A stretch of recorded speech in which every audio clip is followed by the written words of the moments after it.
Bom dia, meu povo amado. Como é que vocês estão? Vamos dar aí continuidade à nossa leitura de Lucas. Bom, fazer uma oração primeiro.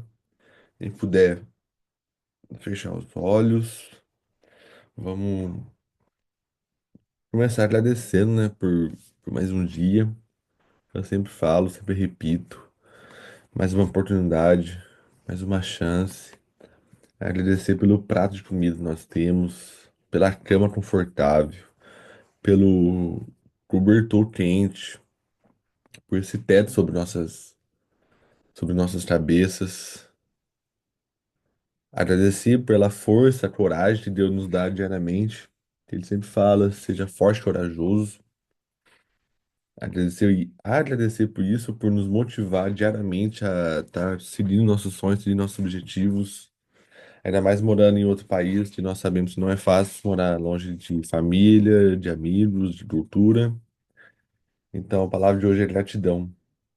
Agradecer também pelos problemas que nós tivemos aqui, porque foram eles que nos fizeram crescer, nos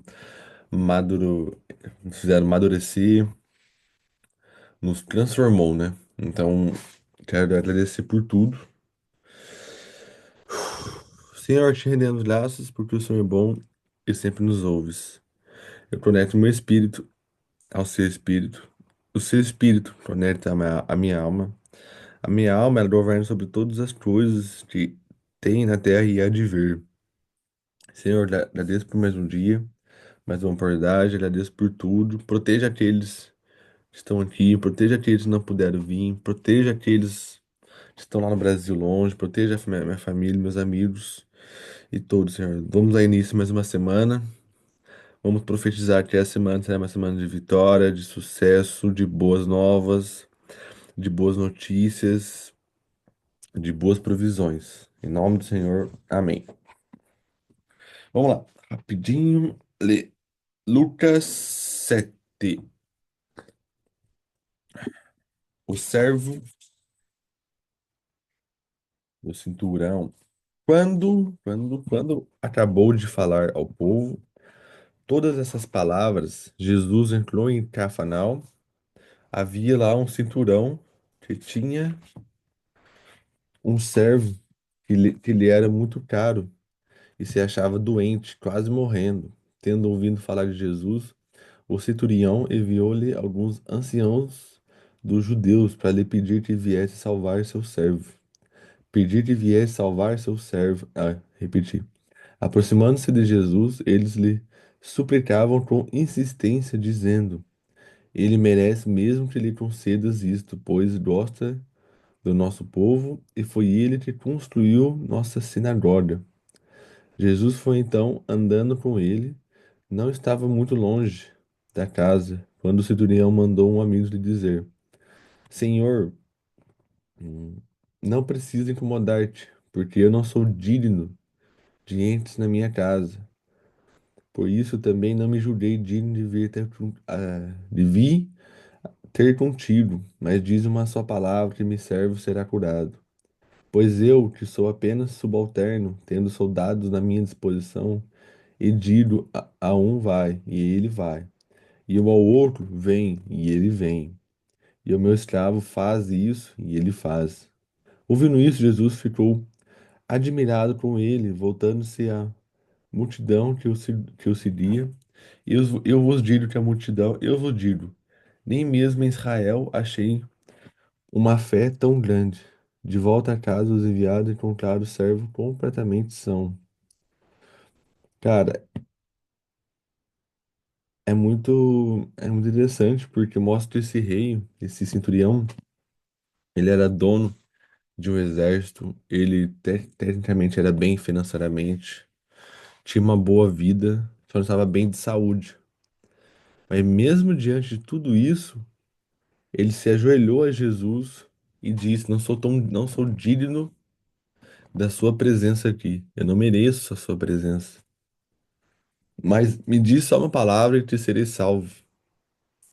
Um rei com muito dinheiro, muitos servos, muitos soldados sendo ajoelhando perante Jesus Enquanto nós, às vezes, com muito menos, tendamos a humilhar alguém por muito menos. E pode ver o tão humilde esse homem é e fé que ele tem em acreditar que Jesus vai salvá-lo, independente das coisas que ele tem ou deixa de ter.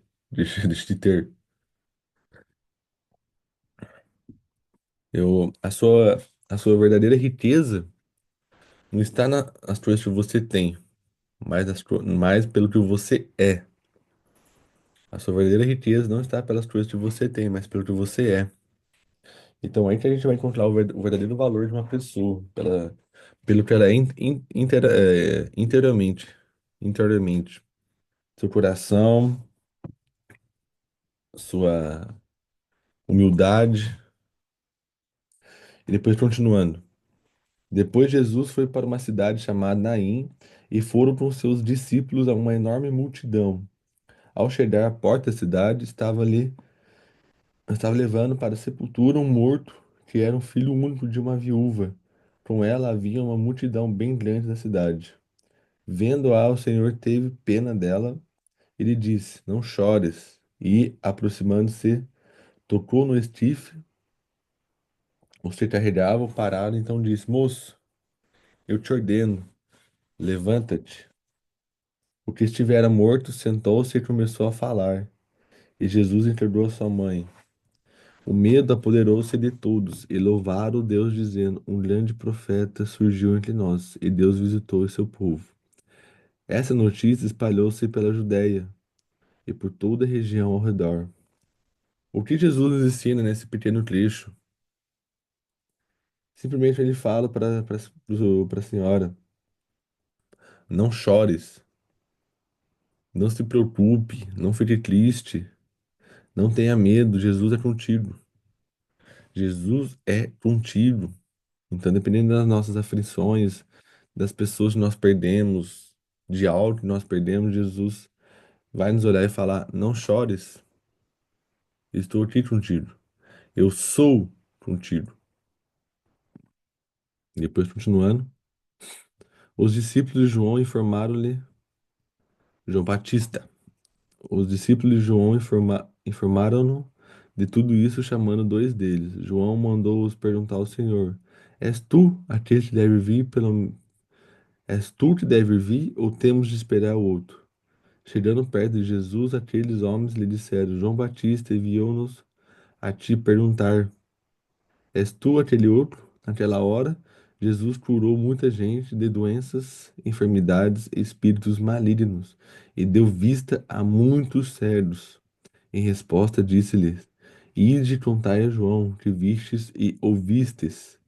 Os cegos veem, os paralíticos andam, os leprosos ficam curados, os surdos ouvem, ressurgem os mortos, a boa nova é anunciada aos pobres. E feliz é aquele que não cai por minha causa. Jesus nessa época ele fazia milagre como se fosse respirar. Ele curava o inferno, curava as pessoas, simplesmente andando, seguindo o seu caminho, cumprindo com sua jornada. Então, muitas vezes na vida, pessoas vão aparecer, a gente vai ajudar, mas não porque aquilo é o nosso propósito, porque aquilo está no nosso caminho, porque o nosso propósito é outro. Mas essas coisas vão acontecer no nosso caminho, porque ele estava num caminho, numa jornada, em direção a Israel, não sei, não me lembro, em direção a um local, e durante essa jornada, durante o caminho, as pessoas iam aparecendo, as pessoas iam aparecendo para ele fazer cura, para ele fazer milagre, voltar a enxergar, voltar a andar, voltar à vida. Então, nosso verdadeiro sucesso não está em um dia específico ou em algo que a gente vai ganhar, mas sim na jornada. É na jornada que a gente vai construir nossa vida. É na jornada que a gente vai cumprir realmente o nosso propósito. Entende? Por exemplo, uma produção do livro não é o livro aqui agora impresso em minhas mãos que é o verdadeiro sucesso. a verdadeira conquista, o verdadeiro aprendizado. O verdadeiro aprendizado está no processo, está na jornada, está nos dias aqui, escrevendo, ensinando outras pessoas, compartilhando ideias, absorvendo conhecimento. Então, a nossa jornada vai ser isso. O nosso sucesso, as nossas conquistas, tudo que devemos levar da vida vai estar na jornada.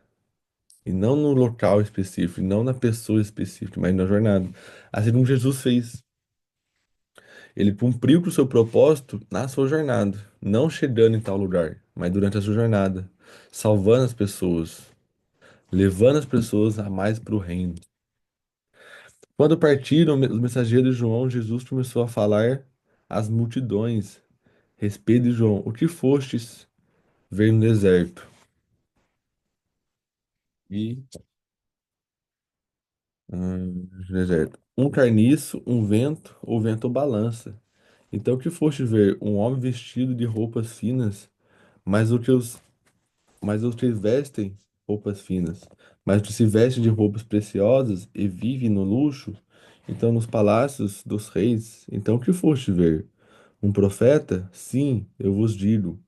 E mais que um profeta, é dele que está escrito: Eu envio meu mensageiro à tua frente, para preparar teu caminho diante de ti. Eu vos afirmo que entre os mortais ninguém é maior que João, João Batista.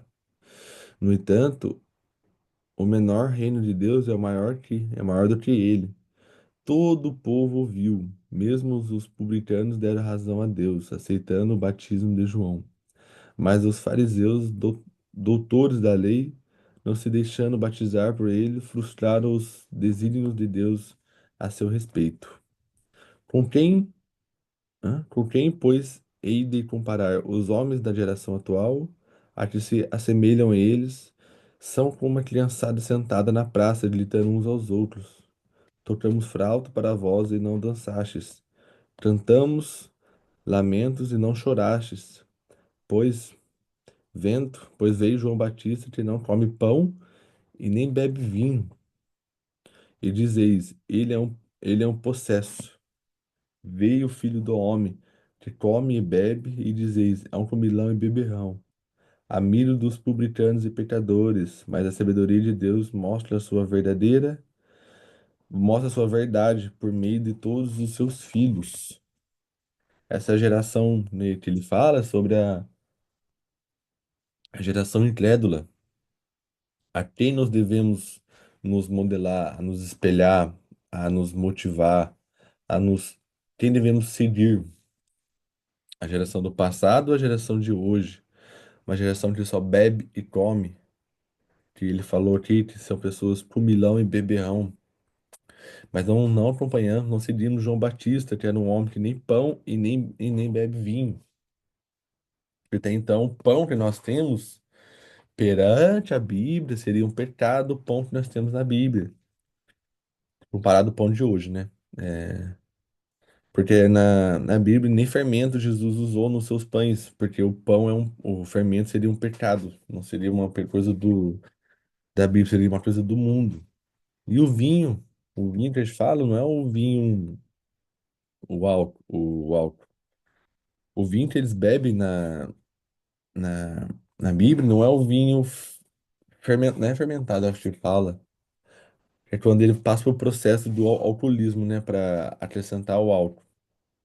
É só na produção mesmo da uva pro líquido, que se torna, na verdade, um suco de uva e não um vinho. E a gente acompanha pessoas erradas em nossas vidas. A gente tem mentores errados. Nós mesmos deixamos esses mentores em nossas vidas. Não é que ele incentivou, obrigou, falou para segui-lo. Nós o seguimos, sem hesitar. E muitas vezes da forma errada. Eu falo isso porque eu já fiz isso. Depois, continuando, um fariseu convidou Jesus para almoçar com ele. Jesus entrou na casa do fariseu e se pôs à mesa. Uma mulher da cidade que era pecador, ao saber que Jesus estava à mesa na casa do fariseu, levou um vaso a alabastro cheio de perfume e colocou-se atrás de Jesus, junto a seus pés, chorando Com suas lágrimas, banhada aos pés de Jesus, enxugava-os com os cabelos, beijava-os e ungia-os com perfume. O fariseu que convidou a Jesus, vendo isso, dizia consigo mesmo: Se este homem fosse profeta, saberia que a mulher que o toca, é a condição dela, uma pecadora. Tomando a palavra, Jesus lhe disse: Simão, tendo uma coisa a dizer-te. Simão respondeu: Fala, mestre. Um, um credor tinha dois devedores. Um devia 500 denários e o outro 50. Como eles não tinham com que pagar, perdoou-lhes a dívida. Qual dos dois amará mais? Simeão respondeu: Suponho que seja aquele que foi perdoado, mas julgastes bem, disse-lhe Jesus. E virando-se para a mulher, disse a Simão: Está vendo essa mulher? Entrei em tua casa e não derramastes água em meus pés. Ela, ao contrário, banhou-me, banhou-me os pés com lágrimas e os enxugou com cabelos. Não me saudastes com um beijo. Ela, porém, desde que entrei aqui, não parou de beijar meus pés. Não me ungiste a cabeça com óleo, mas ela ungiu-me os pés com perfume.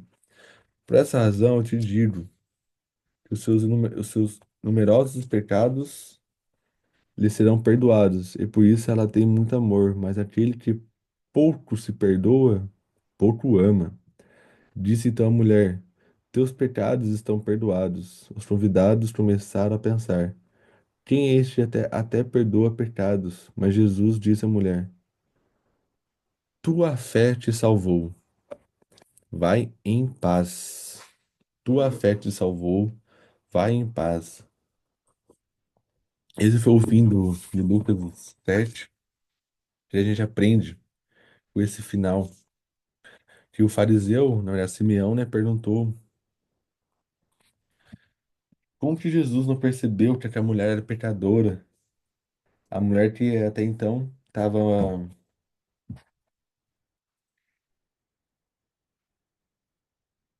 sendo pecadora e mesmo assim estava aos pés de Jesus, enquanto Simeão, que até então não era pecador, era um homem que não pecava, simplesmente deixou Jesus entrar na casa dele, mas nele deu um beijo, nele lavou os pés, nem deu de comer, nem o tratou bem verdadeiramente.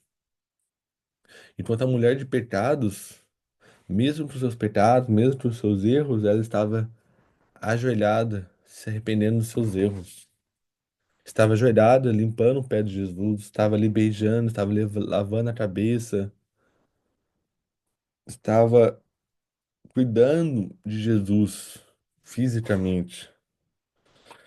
Então, o que Deus mais vai apreciar em nossa vida é o arrependimento. É nós nos arrepender de nossos erros, nos arrepender de nossos pecados. Não arrependimento de deixar de ter feito algo, mas nos arrepender de algo que a gente já fez. Por que que eles falam, por que que Deus sempre fala que Davi é o homem segundo o coração de Deus? Porque ele se arrepende de todos os seus erros imediatamente. Ele não questiona, ele não pensa, ele não reflete. Ele simplesmente aceita a correção da melhor forma. Como sempre fala em provérbio, provérbio tá sempre diz a correção. Aceita a correção da melhor maneira. É nos princípios da correção que você vai crescer. Tem uma frase, acho que não tá aqui. Eu até coloquei no meu livro. Fala sobre sobre correções, né? Ah, não, não tá aqui não. Tá aqui no meu computador. Vou ter ver aqui agora, pessoal. Tete. Ah, quem recusa a correção despreza a si mesmo.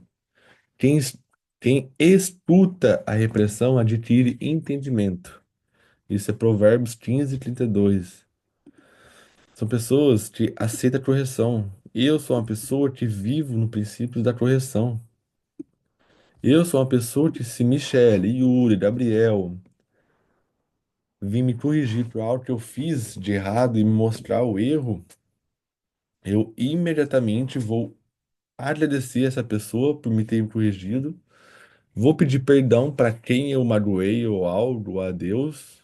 Vou me arrepender imensamente, imediatamente. Porque eu sei disso, é só no desconforto que eu vou aprender. Só nos meus erros que eu vou ter mais sabedoria, ter mais conhecimento, ter mais discernimento das coisas. E nesse final, nesse capítulo é isso. A mulher, ela tem os seus pecados, tem os seus erros, mas na primeira oportunidade que ela teve com Jesus, ela se arrependeu e foi lá dar algo em valor. Não pediu um perdão, mas eu não posso dizer, ela fez algo errado, mas quis fazer algo bem em cima para consertar o erro. Tudo isso pela fé. Tudo isso pela fé. Eu sempre falo que os meus pilares por me manter na França foi fé e disciplina. Fé em acreditar que amanhã vai ser um dia melhor e disciplina para repetir o meu melhor hoje, amanhã, e depois amanhã, e depois amanhã, incansavelmente. Então, independente da sua fé, perdão, independente dos seus erros, independente de tudo que você fez, primeiramente tenha fé e se arrependa de todos os seus erros. Converse com Deus, converse com Jesus. Talvez você não consiga ver seus erros, não consiga ver onde você errou, mas converse com alguém. Converse com Deus, que ele vai te mostrar o erro, te mostrar onde você está errando. Davi, quando ele soube o que errado ele tinha feito com, com Saul, Saul? Não, Saul não. Esqueci o nome do casal. Quando Davi descobriu o de errado que ele fez com esse homem e com a mulher deste homem, ele imediatamente rasgou suas vestes de rei, né? Ele era rei, rasgou suas vestes, as tirou e se jogou no chão. Simplesmente se jogou no chão como uma criança que perdeu algo, perdeu alguém. E depois ficou semanas dentro de casa em conflito interno pelo esse pecado. Até Deus realmente aceitar o seu perdão. Até Deus o perdoar inteiramente. Então é isso, pessoal. A palavra de hoje foi essa, Lucas 7. Muito obrigado para quem acompanhou. Yuri, Michele, Gabriel. E é isso. Alguém tem algo para acrescentar? Senão eu vou desligar. Bom, é isso então. Yuri, muito obrigado. Michele, muito obrigado. Gabriel, muito obrigado. E fique com Deus. Para a Michelle e o Gabriel, até mais tarde. E Yuri também, se quiser correr com a gente, vamos correr lá na torre agora, 9 horas. É isso. Pessoal, tchau, fique com Deus e até já. Fique com Deus aí, todo mundo. Hoje tem igreja. Tranquilo, melhor ainda. Tchau, tchau.